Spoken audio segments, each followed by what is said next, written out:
Chapter 16. The Pharisees and Sadducees came to Jesus and tested him by asking him to show them a sign from heaven. He replied, "When evening comes, you say, 'It will be fair weather, for the sky is red.' And in the morning, 'Today will be stormy, for the sky is red and overcast.' You know how to interpret the appearance of the sky, but you cannot interpret the signs of the time. A wicked and adulterous generation looks for a sign, but none will be given it, except the sign of Jonah." Jesus then left and went away. When they went across the lake, the disciples forgot to take bread. "Be careful," Jesus said to them. "Be on your guard against the yeast of the Pharisees and Sadducees." They discussed this among themselves and said, "It is because we didn't bring any bread." Aware of this discussion, Jesus asked, "You of little faith, why are you talking among yourselves about having no bread? Do you still not understand? Do you remember the 5 loaves for the 5,000 and how many basketfuls you gathered? Or the 7 loaves for the 4,000 and how many basketfuls you gathered? How is it you don't understand that I was not talking to you about bread, but be on your guard against the yeast of the Pharisees and Sadducees?"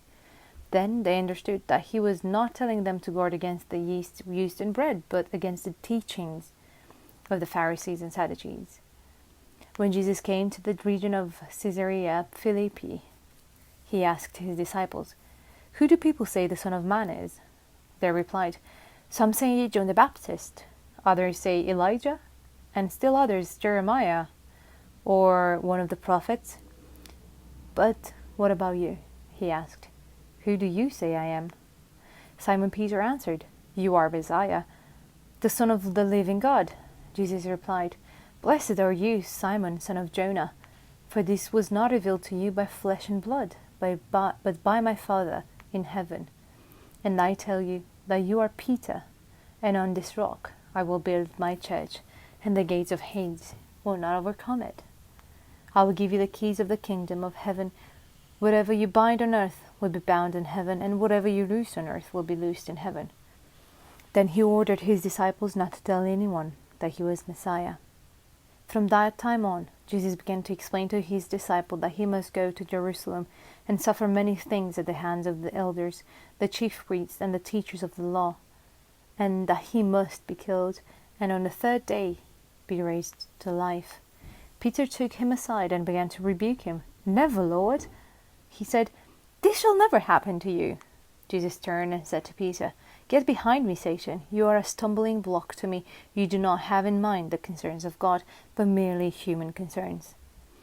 Then Jesus said to his disciples, "Whoever wants to be my disciple must deny themselves and take up their cross and follow me.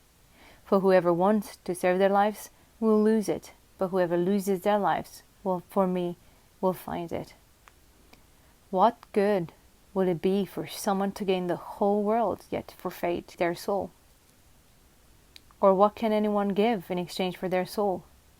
For the Son of Man is going to come in his Father's glory with his angels, and then he will reward each person according to what they have done. Truly I tell you, some who are standing here will not taste death before they see the Son of Man coming in his kingdom.